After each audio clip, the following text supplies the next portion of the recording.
اعوذ باللہ من الشیطان الرجیم بسم اللہ الرحمن الرحیم الحمد للہ رب العالمین الرحمن الرحیم مالک یوم الدین إياك نعبد وإياك نستعين اهدنا الصراط المستقيم صراط الذين أنعمت عليهم غير المغضوب عليهم ولا الضالين.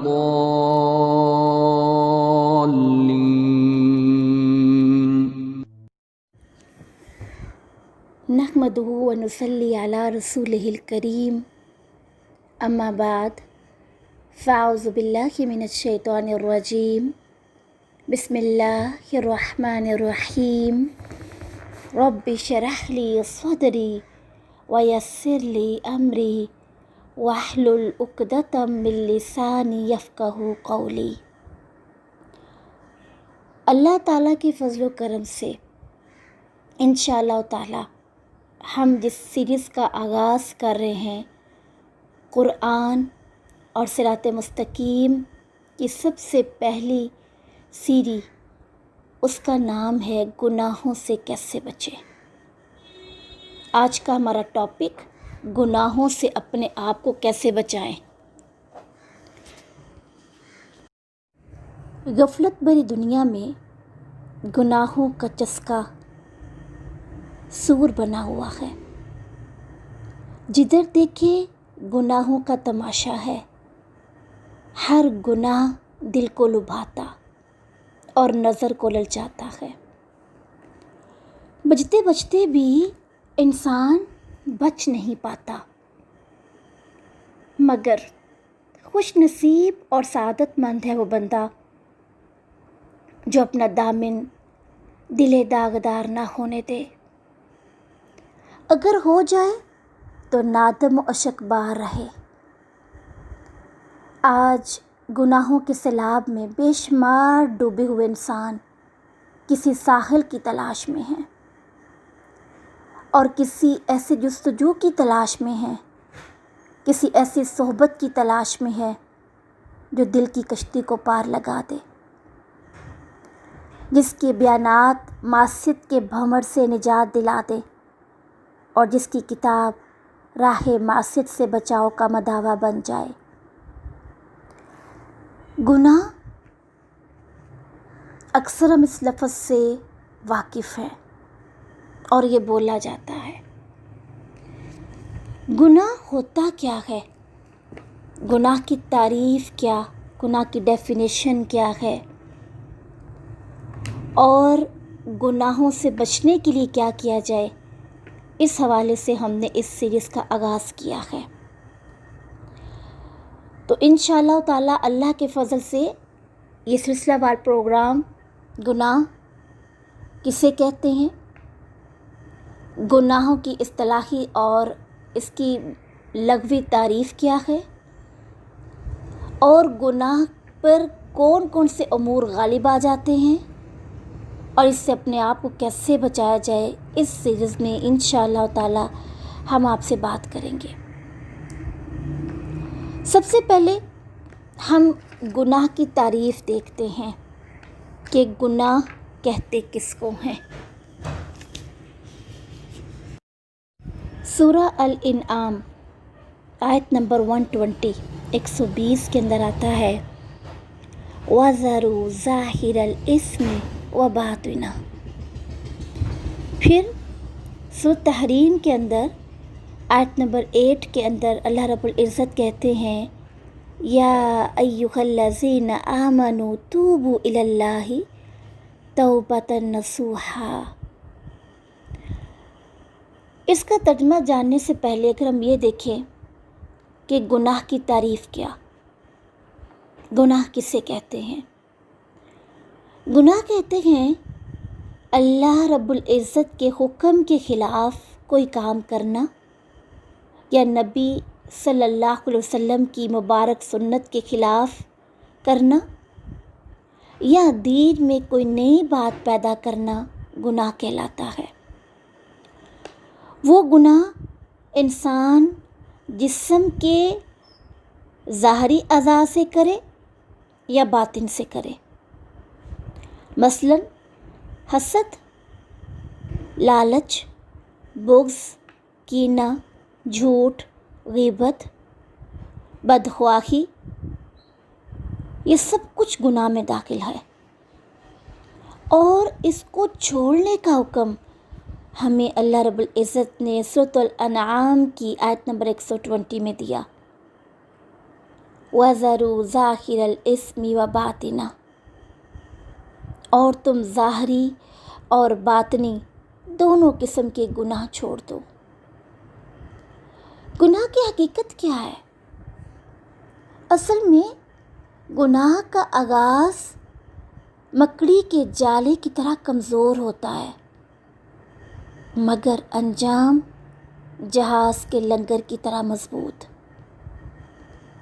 شروع میں تو انسان سوچتا ہے کہ 1-2 بار گناہ کر کے پھر چھوڑ دوں گا، مگر آج اور کل کرتے کرتے گناہ کی عادت اتنی پختہ ہو جاتی ہے کہ بعد میں چھوڑنا مشکل ہو جاتا ہے۔ گناہ کو سمجھنے کے لیے اگر ہم یہ مثال دیکھیں کہ گناہ آکاش کی بیل کی طرح، گناہ آکاش کی بیل، آپ نے کبھی دیکھی آکاش کی بیل کی طرح ہوتی ہے، جو انسان کو اپنی لپیٹ میں لے لیتا ہے۔ آپ نے بعض وقتوں پر پیلی سی بیل دیکھی ہوگی، وہ اس پودے درخت کو اس طرح اپنے قابو میں لے لیتی ہے کہ درخت کی نشو و نما رک جاتی ہے۔ اسی طرح گناہ کرتے کرتے انسان کی روحانی نشو و نما رک جاتی ہے، اور گناہ کی مثال ناسور کی مانند ہے۔ ناسور اگر رہے تو تکلیف دیتا ہے نا، اگر علاج نہ کریں تو بڑھتا چلا جاتا ہے۔ یہ گناہ انسان کے روحانی لباس پر دبا بن جاتا ہے، جیسے انسان کو ظاہر کے لباس پر دبا اچھا نہیں لگتا نا۔ اگر کسی وائٹ ڈریس پہ، وائٹ لباس پہ کوئی دھبا وغیرہ پڑ جائے تو کیا اچھا لگے گا؟ اسی طرح اللہ تعالیٰ کو روحانی لباس داغدار اچھا نہیں لگتا۔ جس طرح ہر چیز کے اندر کوئی نہ کوئی تاثیر ہوتی ہے نا، گناہ کے اندر بھی یہ تاثیر ہے کہ انسان کو اس سے ندامت ملتی ہے۔ گناہ سے انسان ندامت تو پاتا ہے، جیسے نیکی سے انسان سلامتی پاتا ہے، اس طرح گناہ سے انسان ندامت بھی پاتا ہے۔ اور بعض دفعہ ایسا ہوتا ہے کہ جب کوئی انسان کسی گناہ سے منع کرتا ہے، روکتا ہے، سمجھانے کی کوشش کرتا ہے، تو وہ ندامت بڑھتی چلی جاتی ہے۔ اور جو مومن ہوتا ہے نا، جو اللہ سے ڈرتا ہے، جس کے اندر تقوی ہے، وہ گناہ کو ایسے سمجھتا ہے جیسے کوئی بچھو ہو۔ بچھو چھوٹا ہو یا بڑا، ہر کوئی اسے دیکھ کر ڈر جاتا ہے۔ آپ نے کبھی کسی ایسے آدمی کو نہیں دیکھا جو اپنے ہاتھ میں ایک بچھو پکڑنے کی کوشش کر رہا ہو اور اس کو زہر کے ساتھ نقصان پہنچانے کی کوشش کرے؟ کہ ایسا ہو سکتا ہے؟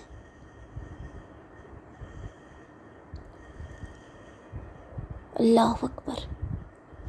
تو شیطان کی کوشش کیا ہوتی ہے کہ وہ انسان سے گناہ کرواتا ہے، اور انسان اس کے ہتھے چڑھ جاتا ہے۔ گناہ کرنے کی وجوہات کیا ہیں؟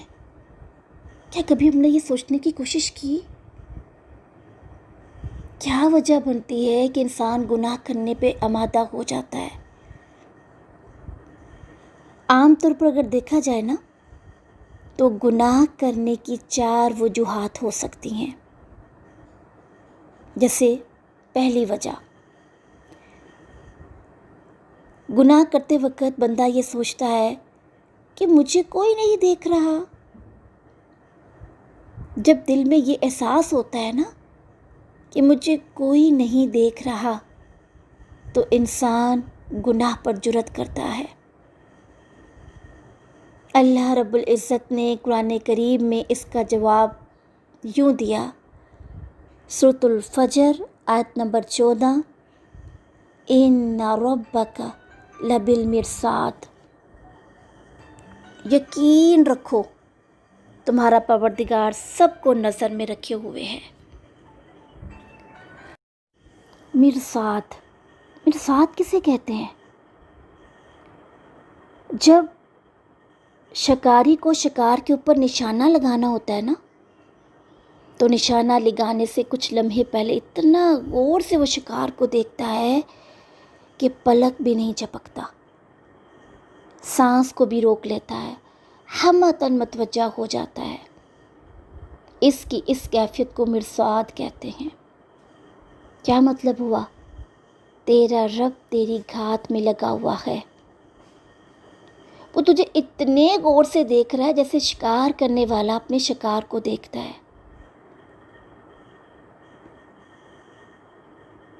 اور ہم اس چیز کا شعور ہی نہیں رکھتے۔ گناہ کرنے کی دوسری وجہ، آدمی گناہ کرتے وقت یہ سمجھتا ہے کسی کو کیا پتہ چلے گا۔ پہلی وجہ کیا دیکھی؟ مجھے کوئی نہیں دیکھ رہا۔ دلیل کیا ملی؟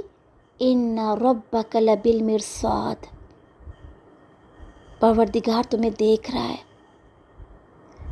دوسری وجہ کیا پتہ چلی؟ کسی کو پتہ ہی نہیں چلے گا۔ شیطان انسان کے دل میں یہ گمان ڈال دیتا ہے، میں فون پر بات کروں کسی کو کیا علم، میں نے خط لکھا کسی کو کیا پتہ، میں نے کوئی اونچ نیچ کر دی کسی کو کیا پتہ۔ جب یہ دل میں احساس ہوتا ہے کہ کسی کو پتہ ہی نہیں کہ میں کیا کر رہی ہوں تو یہ گناہ کا سبب بن جاتا ہے۔ اس کا جواب قرآن پاک میں یوں آتا ہے، سورۃ المؤمن آیت نمبر 19، یعلم خائنۃ الاعین وما تخفی الصدور، اللہ آنکھوں کی چوری کو بھی جانتا ہے اور ان باتوں کو بھی جن کو سینے نے چھپا رکھا ہے۔ اب بندہ کیسے یہ سوچ سکتا ہے کہ کسی کو پتہ ہی نہیں؟ کیا معلوم ہوا کہ اللہ رب العزت کو کیا ہے، یہ جو ہم کر رہے ہیں یا کرنے کا ارادہ کرتے ہیں سب کچھ معلوم ہے۔ تیسری وجہ،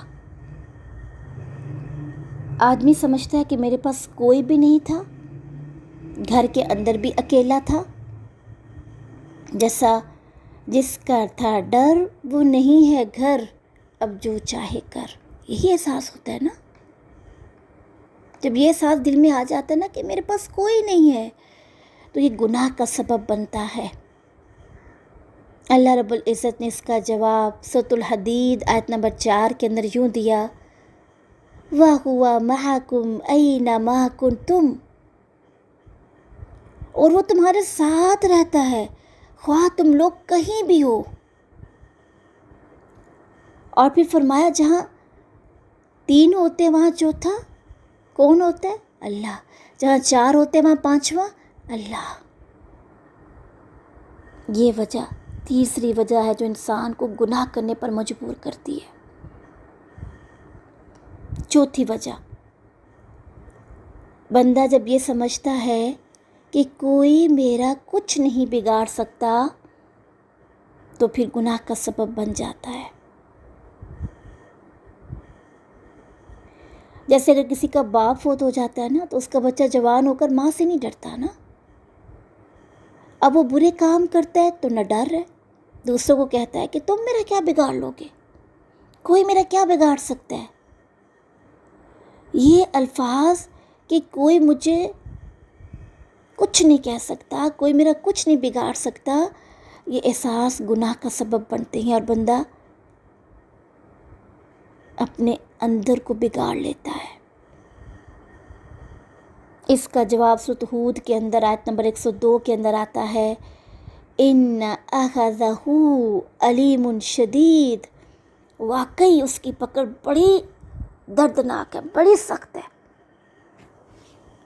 سورۃ الفجر کے اندر آیت نمبر 13 کے اندر آتا ہے، فَصَبَّ عَلَيْهِمْ رَبُّكَ صَوْتَ عذاب، تمہارا پروردگار جب عذاب کا کوڑا برساتا ہے۔ پھر سورۃ الفجر ہی کے اندر آیت نمبر 26 کے اندر آتا ہے، وَلَا يُوثِقُ وَثَاقَهُ أَحَدٌ، اور نہ اس کے جکڑنے کی طرح کوئی جکڑنے والا ہوگا۔ پھر سورۃ المائدہ آیت نمبر 115 میں آتا ہے، فَإِنِّي أُعِيذُ أُعَذِّبُوهُ عَذَابًا لَا أُعَذِّبُوهُ أَحَدًا مِّنَ الْعَالَمِينَ، لیکن اس کے بعد تم میں سے جو شخص بھی کفر کرے گا، اس کو میں ایسی سزا دوں گا جو دنیا میں جہاں کے کسی بھی شخص کو نہیں دوں گا، یعنی دنیا میں ایسی سزا شاید ممکن ہو نہ ملے جتنی سزا آخرت میں ملے گی۔ 4 وجوہات ہم نے بیٹا دیکھی۔ پہلی وجہ گناہ کرنے کی، مجھے کوئی نہیں دیکھ رہا۔ دوسری وجہ کسی کو کیا پتہ چلے گا۔ تیسری وجہ میرے پاس کوئی بھی نہیں تھا، اور چوتھی وجہ کوئی میرا کچھ نہیں بگاڑ سکتا۔ آئیے بیٹا ہم سوچیں ذرا، کیا واقعی یہ 4 وجوہات ہم سب کے اندر ہیں؟ کیا واقعی ہم نے اس ہستی کو بھلا دیا جو اپنی صفات کے اعتبار سے ہر جگہ موجود ہے؟ کیا واقعی آج ہم اس ہستی کا ذکر کرنا بھول گئے جو ہمارا خالق ہے؟ کب ہم بدلیں گے؟ اپنی زندگی کو بدلنے کے لیے ان وجوہات کو، گناہوں کے اسباب کو اپنے اندر سے نکالنا ہوگا، اور انشاءاللہ تعالی اس سیشن کا جو اگلا دورانیہ ہوگا اس میں ہم یہ دیکھیں گے کہ گناہ سے بھی بری بات ہے، گناہ بذات خود برا ہے، لیکن گناہ سے بھی بری ایسی باتیں ہیں جو نہیں ہونی چاہیے، اور مزید تفصیلات انشاءاللہ تعالی۔ السلام علیکم ورحمۃ اللہ وبرکاتہ۔